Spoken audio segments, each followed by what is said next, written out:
Udah ya. Ini kita awali dengan iman kepada perilaku beriman kepada qada dan qadar. Yang pertama adalah rajin beribadah, gitu ya. Rajin beribadah, di situ dalilnya adalah Quran surat Az-Zariyat ayat 56. Wa ma khalaqtul jinna wal insa illa liya'budun. Nah, ini perlu kita pahami dulu apa yang disebut dengan ibadah. Kan di situ apa tadi? Wa ma khalaqtul jinna wal insa illa liya'budun. Kalau diterjemahkan gimana? Terjemahnya, dan tidaklah aku ciptakan jin dan manusia kecuali untuk beribadah kepada ibadah. Nah, ini yang perlu kita garis besari, kita perhatikan itu adalah apa itu ibadah.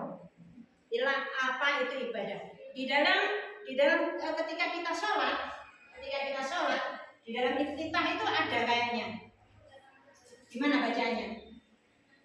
Inna sholati wa nusuki wa mahyaya inna sholati wa nusuki wa mahyaya wa mamati lillahi rabbil alamin. Nah, ibadah itu apa? Ibadah, ada yang tahu ibadah apa? Kira-kira ibadah apa? Hah? Doa. Yang kalian bayangkan ketika beribadah itu apa? Menyembah. Ada yang lain? Berdoa, menyembah itu gimana? Menyembah Allah. Ayo, ibadah gimana? Ini ada kita ya, kalau ketika kita sholat itu kan ada inna sholati wa nusuki. Ini ada sholat. Kalau kita biasanya ketika kita berbicara masalah ibadah, yang terbayang apa? Orang sholat, orang puasa, orang zakat, orang sedekah, ngasih uang. Kira-kira gitu apa enggak? Kira-kira begitu apa enggak? Tidak gitu? Iya, betul. Berarti ini sholat, kenapa kok dipisah antara sholat dengan, ini kan ada kata-kata inna sholati wa nusuki. Wa nusuki apa artinya? Syukur sih. Apa wa nusuki? Ini artinya apa? Ini di dalam iftitah ini. Inna sholati wa nusuki wa mahyaya wa mamati lillahi rabbil alamin. Sesungguhnya sholatku, terus ibadahku, hidupku, matiku. Kenapa di sini ada sholati? Ini ada ibadahku, ini sholat, artinya sholat. Ini ibadah. Katanya sholat itu ibadah. Kok masih harus disebutin? Seharusnya enggak usah dong. Kalau itu memang ibadah. Jadi sholat itu apa? Kan ini dibeda-bedain ini. Sesungguhnya sholat itu doa. Ibadahku gitu. Sholat secara itu anunya prakteknya itu. Posisinya dia itu sebagai apa? Karena kita kan disuruh beribadah gitu loh. Karena kita kan diciptakan untuk ibadah kan gitu kan. Nah, ibadah itu loh, apa ibadah itu sebenarnya? Apakah sholat? Belum tentu. Belum tentu. Kenapa? Karena di sini dibedakan gitu. Lalu ibadah itu apa? Ibadah itu sholat. Nah, balik lagi. Suatu kebaikan yang dilakukan hanya kepada Allah. Suatu kebaikan yang dilakukan untuk Allah. Nah, kebaikan itu apa? Gitu. Jadi pada sholat ini sebenarnya itu posisinya sholat itu sebagai apa? Posisinya sholat dalam hidup kita maksudnya. Jadi sholat ini dia hanyalah sebagai alat supaya kita menjadi orang yang beribadah. Menjadi orang yang beribadah. Berarti sholat ini sebenarnya dia belum beribadah, belum dikatakan beribadah. Gitu. Sholat itu Kewajiban. belum dikatakan beribadah. Kalau belum apa? Kalau belum sholat itu belum tanha anil fahsya wal munkar. Kalau sholat itu sudah tanha anil fahsya wal munkar, nah ini sudah buahnya. Nah, ini buahnya. Jadi tujuannya sholat itu supaya apa? Supaya kita bisa tanha anil fahsya. Apa artinya? Tanha anil fahsya wal munkar apa artinya? Terhindar dari atau tercegah atau mencegah dari keji dan mungkar. Nah, gitu. Sholat itu harus bisa mencegah dari perkara yang keji dan mungkar. Kalau sholatnya belum bisa tercegah dari keji dan mungkar, maka belum bisa dikatakan ibadah. Belum bisa dia sebagai alat menjadikan orang yang beribadah. Itu. Maka sholat ini dilatih setiap hari. Dilatihlah dia 5 kali sehari. Kita sehari 5 kali ini latihan. Sebenarnya ini latihan sholat. Nah, sholat sendiri tujuannya untuk apa? Ibadah. Tujuannya sholat Allah. Mengingat Allah.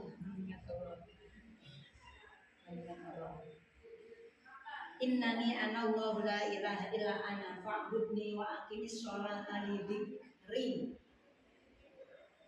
Itu ada. Innani anallahu la ilaha illa ana fa'budni wa aqimis sholata li dzikri. Jadi sholat ini dia adalah sebuah alat tools yang diberikan oleh Allah kepada umatnya Nabi Muhammad. Umat dulu juga begitu, suruh sholat juga sih. Tujuannya apa? Tujuannya supaya hidupnya umat ini, hidupnya manusia itu dia tanha anil fahsya wal munkar. Tanha anil fahsya wal munkar ini kalau dia sudah tercegah itu sama dengan orangnya sudah hidup damai. Hidup yang tanha anil fahsya wal munkar itu orangnya sudah hidup damai. Hidup damai itu yang bagaimana? Hidup damai kira-kira yang bagaimana? Jadi ciri-cirinya yang orang yang sholatnya sudah tanha anil fahsya wal munkar itu hidupnya damai. Damai itu kira-kira di mana? Di dalam apa di luar? Di dalam. Hidupnya damai. Damai itu berarti bagaimana? Di dalam. Sudah tidak tenang betul. Sudah tidak ada konflik gitu dengan yang ada di luar. Karena damai, bahagia itu adalah wilayah di dalam damai, bahagia. Yang fahsya yang seperti apa? Yang tidak tanha anil fahsya wal munkar yang gimana? Ya sholat ya setiap hari sholat 5 kali sehari. Tapi saya suka tengkar sama temannya. Saya suka apa? Gosip-gosipan. Saya suka ngambilan. Saya suka apa? Surat-suratan. Benar. Saya suka apa lagi? Saya suka kalau sedih. Ya benar. Ya. Nah, jadi sholat ini fungsinya dia adalah apa? Latihan. Ini adalah latihan. Jadi dia latihan supaya bisa beribadah. Jadi yang bisa beribadah, yang sudah bisa beribadah yang bagaimana? Yang damai, yang bahagia. Artinya apa? Artinya semua yang kita lakukan di dalam sholat itu tujuannya adalah supaya kita bisa hablum minallah, hablum minallah, terus hablum minan nas, hablum minal apa terakhir? Minal alam.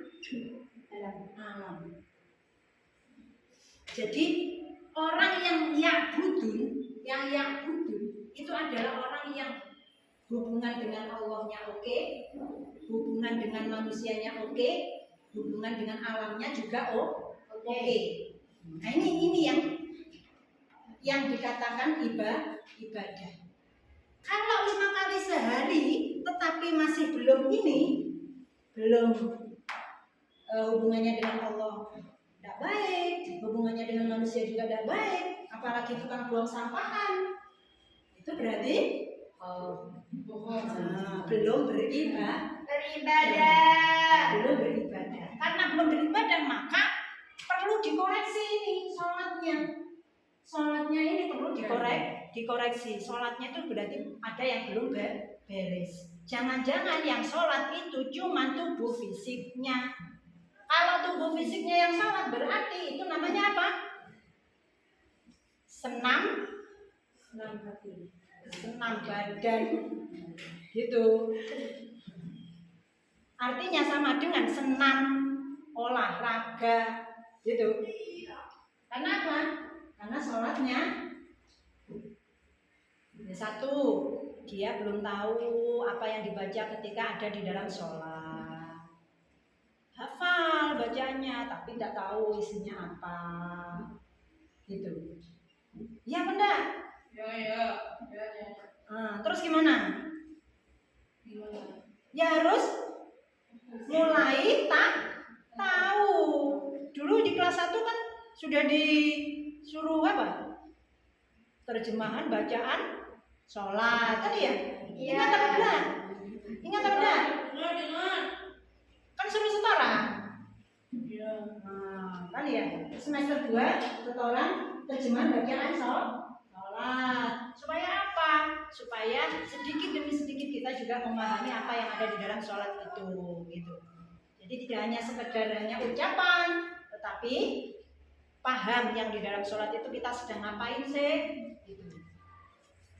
Nanti, karena di dalam sholat itu kan ada ini iftitah, inna sholati wa nusuki wa mahyaya apa sebelumnya itu Allahu akbar kabira walhamdulillahi katsira wa subhanallahi bukratan wa asyira wajjahtu wajhiya.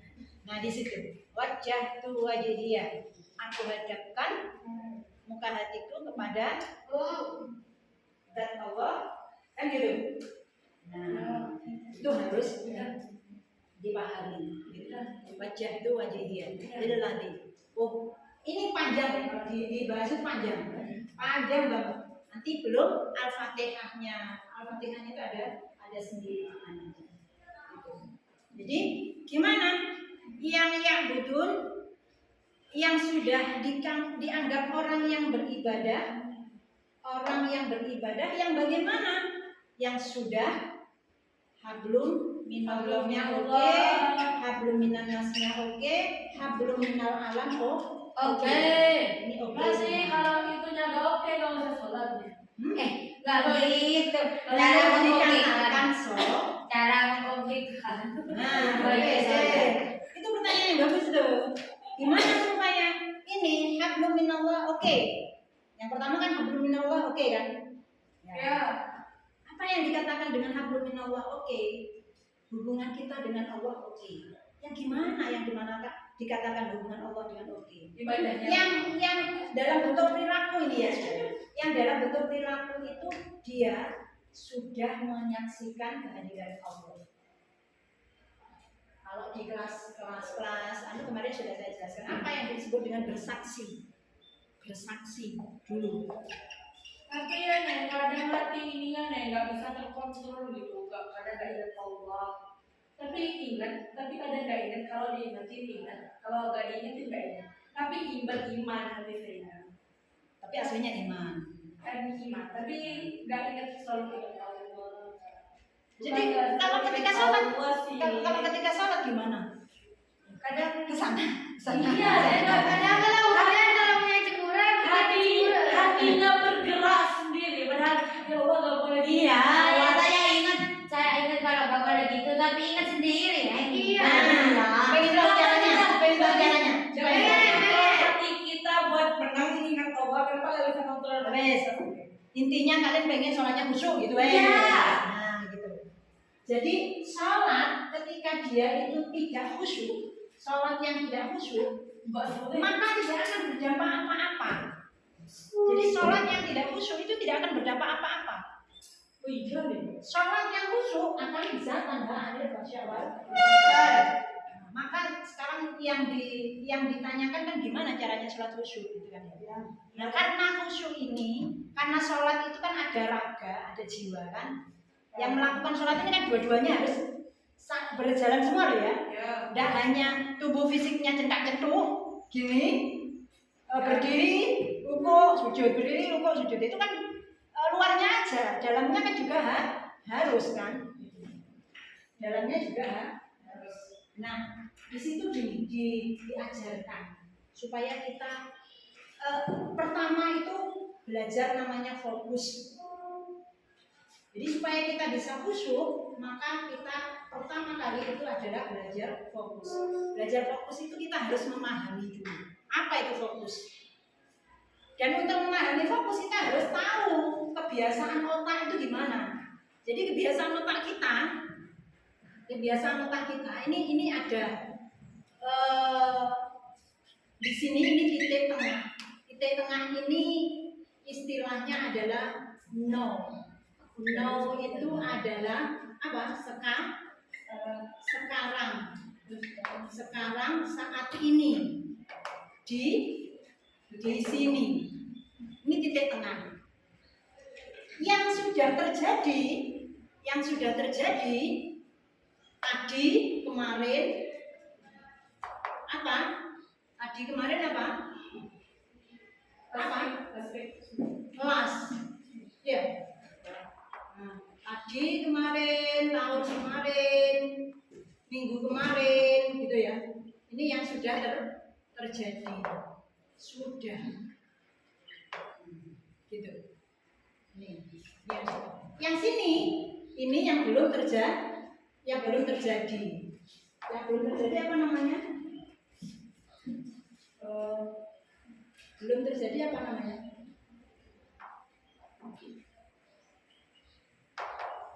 Apa belum terjadi? Nah, sesuatu yang belum terjadi, pokoknya gitu deh. Belum terjadi. Nah, pikiran kita kebiasaan pikiran kita itu suka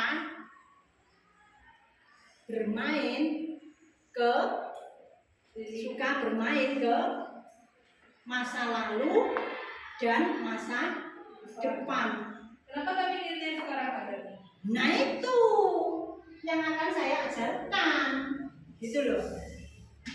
Yang akan kita pelajari itu di sini ya. Jadi otak itu sukanya dia ke masa depan, mainnya otak itu sukanya ke masa depan atau masa lalu. Gitu. Kalau tidak ke masa depan ya ke masa lalu. Jarang yang dia menikmati di sini saat ini sekarang. Jarang. Dan itu butuh dilatih, gitu loh. Butuh dilatih. Kalau nggak dilatih ya tetap seperti itu terus, gitu. Gitu. Ketika otak ini bermain ke masa lalu, maka yang terjadi apa? Sedih. Kan ya? Yang terjadi sedih. Aduh ya Allah, kenapa kok hidupku begini? Yang kemarin.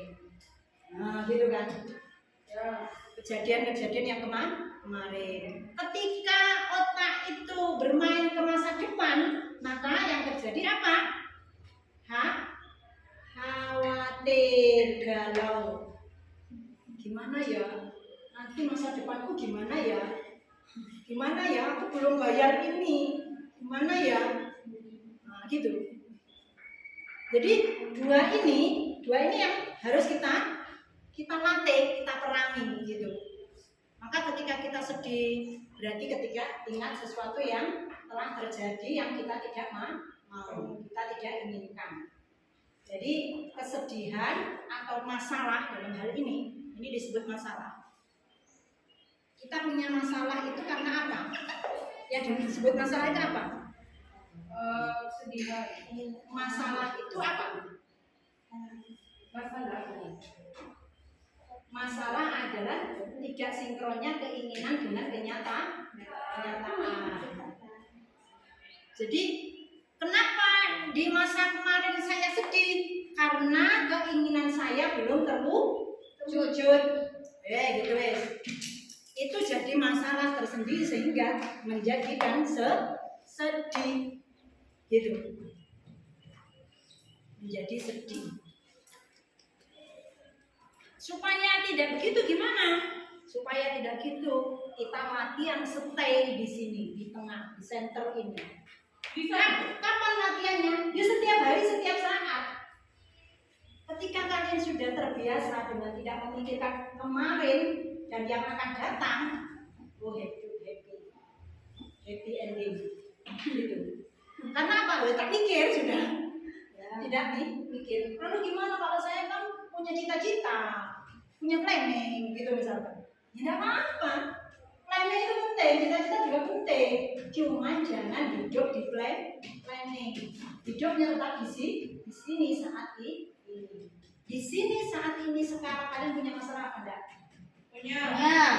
Nah, kalau punya itu berarti hidup di masa lalu. Di sini saat ini sekarang punya masalah apa? Saat di kelas ini. Sekarang saat ini lah. Bukan nanti, bukan tadi. Enggak. Gak ada masalah.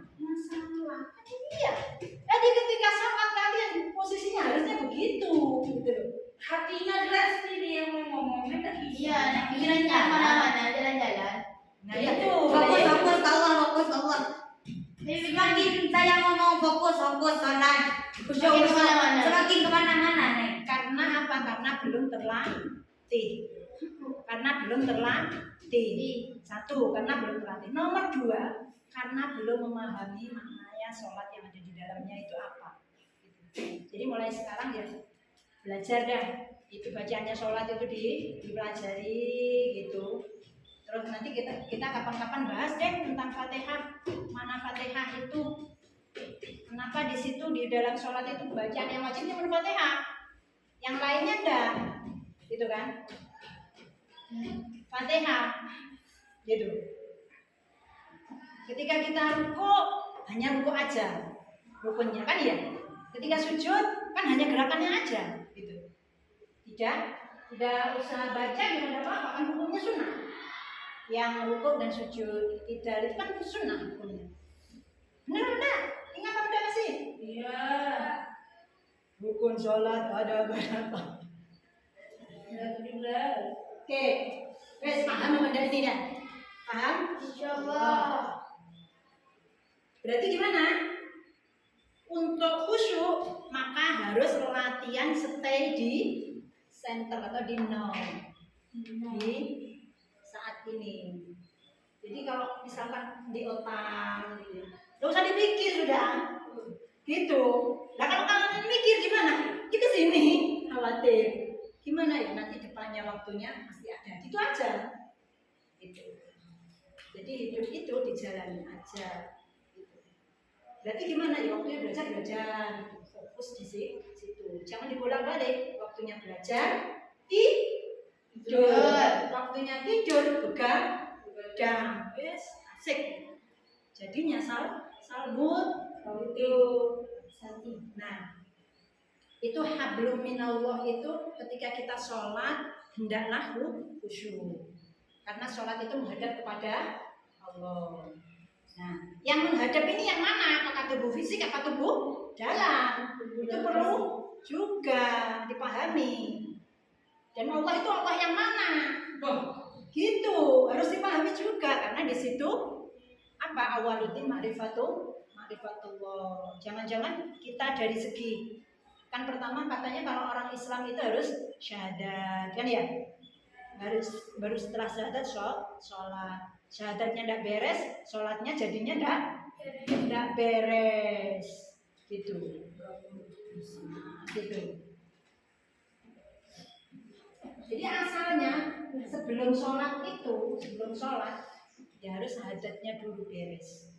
Seharusnya cuman kita selama ini yang terjadi di kehidupan kita, sholat diperintah oleh lingkungan kita, diperintah oleh orang tua kita. Nak sholat, kalau tidak sholat masuk neraka, kan begitu.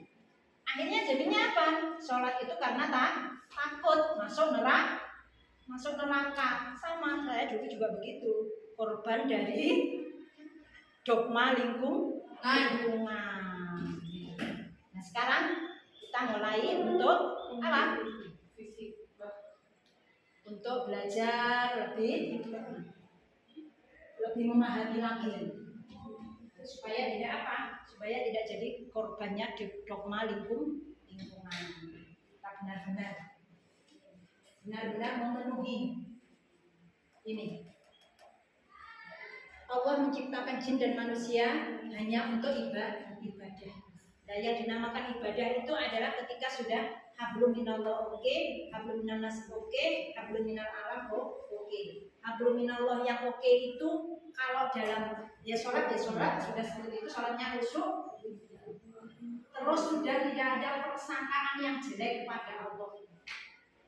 Mengenal Allah tidak ada persangkaan yang jelek kepada Allah. Gitu. Apa? Setiap yang terjadi suka atau tidak suka di dalam peristiwa kehidupan kita bisa menerimanya. Itu namanya hablum minallah.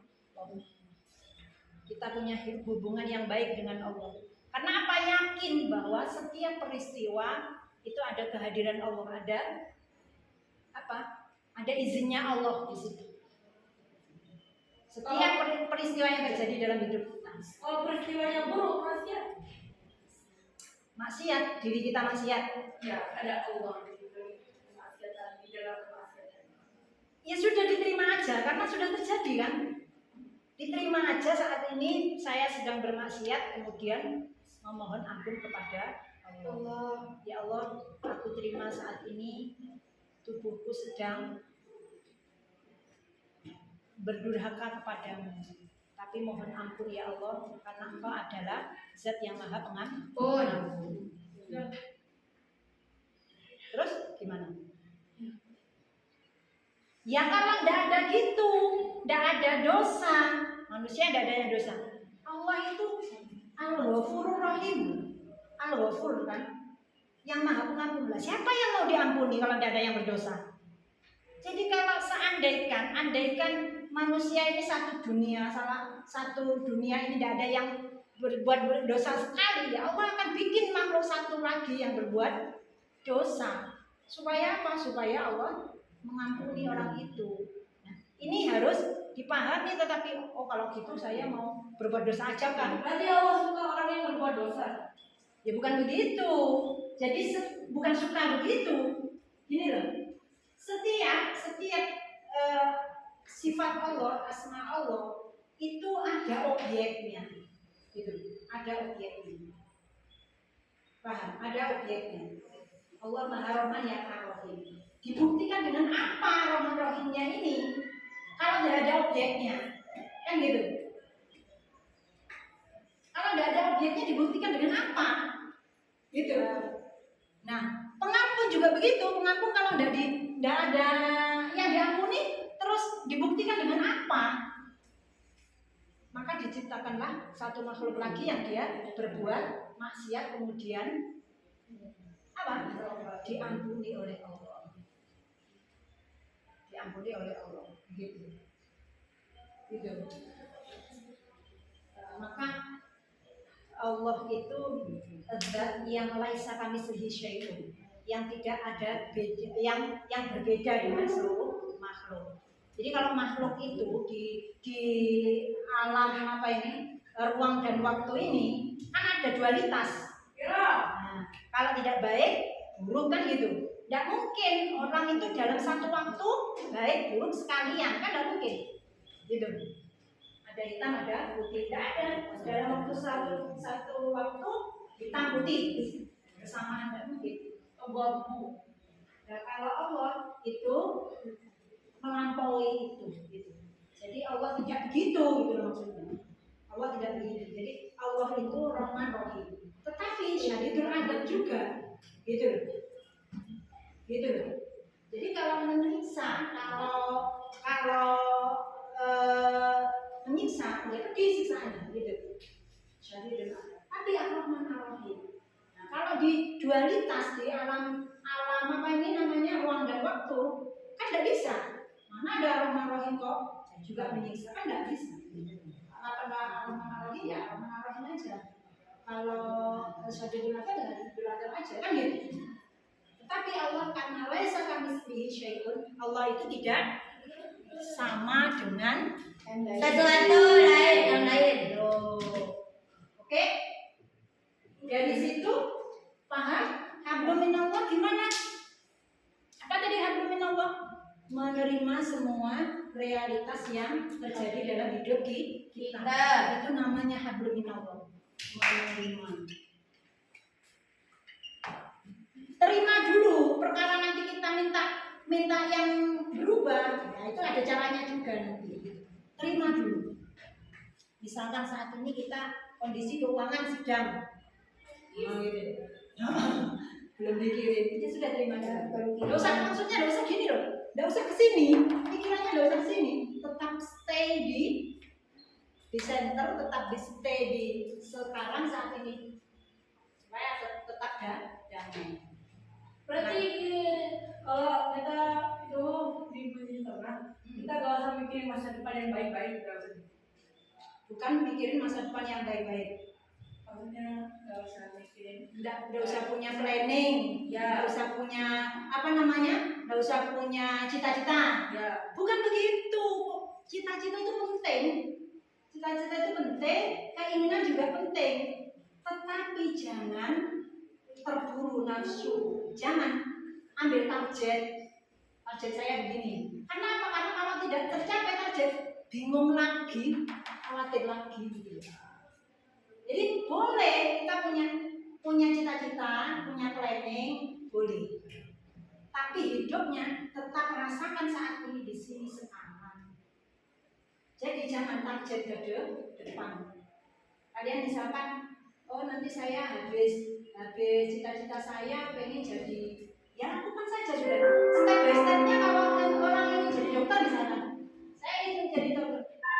Apa step by stepnya sudah jalan step by step hari ini, sekarang sampai nyampe. Nggak usah target terlalu jauh, karena kalau tidak tercapai targetnya akan jadi ini. Maka kalau kita pikirkan saat ini, ya akan ada ini. Itu maksudnya. Jadi jangan hidup di masa depan, hiduplah di saat ini. Itu maksudnya. Paham? Oke. Itu hablum minallah. Apa tadi hablum minallah? Menerima setiap peristiwa. Setiap peristiwa. Karena apa? Karena semua peristiwa ada kehadiran Allah, ada izin Allah. Gitu ya. Ada izin Allah. Suka atau tidak suka, udah pokoknya terima dulu. Gitu. Yes, 2. Hablum minanas. Nah ini. Hablum minanas. Untuk untuk menjadi orang yang beribadah, maka dia harus hablum minannasnya oke, harus oke. Hablum minannas yang oke yang gimana? menghormati manusia. Penuh amanah yang baik. Gimana? Berbuat baik ke manusia. Ya, berbuat baik. Tidak apa? Minimal tidak usah terlalu ngurusi urusan orang lain lah. Minimal gitu. Urusi diri sendiri. Tidak usah gosipan, tidak usah menilai orang lain. Sudahlah, dikoreksi dirinya sendiri. Karena yang terjadi, yang banyak menyebabkan orang bertengkar, karena apa? Karena fitnah. Iya, karena menilai orang lain, menganggap orang lain jelek, kita yang baik, gitu. Terus ini apa? Berbuat baik ke manusia. Berbuat baik dengan manusia, bentuknya apa? Kasih, sayang, kita saling melakukan kasih sayang, welas asih, ya, welas asih. Jadi tendensinya kita kepada orang-orang di luar kita, emas, saudara, orang lain, meskipun kita anggap dia beda agama, pandanglah mereka dengan pandangan welas kasih sayang. Memandang orang dengan pandangan kasih sayang. Ini sudah, kalau kita melakukan, kita praktekkan ini aja, kotoran-kotoran jiwa ini akan banyak yang bersih, keren pokoknya. Tapi karena kotoran jiwa ini, kotoran di dalam jiwa ini sudah terlalu banyak sekali, ya maka butuh latihan yang inten. Itu latihan yang inten. Terus yang ketiga, hablum minal alam harus oke. Hablum minal alam harus oke. Ayo kita berpikir. Kita ini menghirup udara, menghirup apa? Oksigen. Yang menghasilkan oksigen siapa? Pohon tumbuhan. Kita mengeluarkan karbon dioksida. Karbon dioksida diserap oleh pohon. Nah, pohon dengan kita ini saling membutuhkan sebenarnya. Dan itu harus disadari. Maka rawatlah pohon itu seperti juga kamu merawat dirimu. Saya kadang kalau sama pohon, saya ajak bicara pohonnya. Pohon, kamu yang baik ya. Nanti kalau saya kamu ikut aku. Gitu. Sering saya gitu. Karena apa? Karena sudah merasa dia memberi pada saya. Memberi apa? Memberi oksigen. Saya melepaskannya juga pada dia. Maka saya itu suka sekali menanam. Kalau beli di online, belinya itu pohon-pohonan. Pohon ceri punya saya. Pohon jeruk nagami. Blueberry. Kayak gitu-gitu yang langkah-langkah itu senang ya. Buah kesemek punya. Kayak gitu. Cuman ada beberapa yang mati beli lagi. Karena apa? Hablum minal alam. Kedua, jangan buang sampah sembarangan. Jadi sampah itu buanglah kan ada tempatnya. Buang di tempatnya. Kalau di sekolah-sekolahan yang itu biasanya meminimalisir bahan plastik.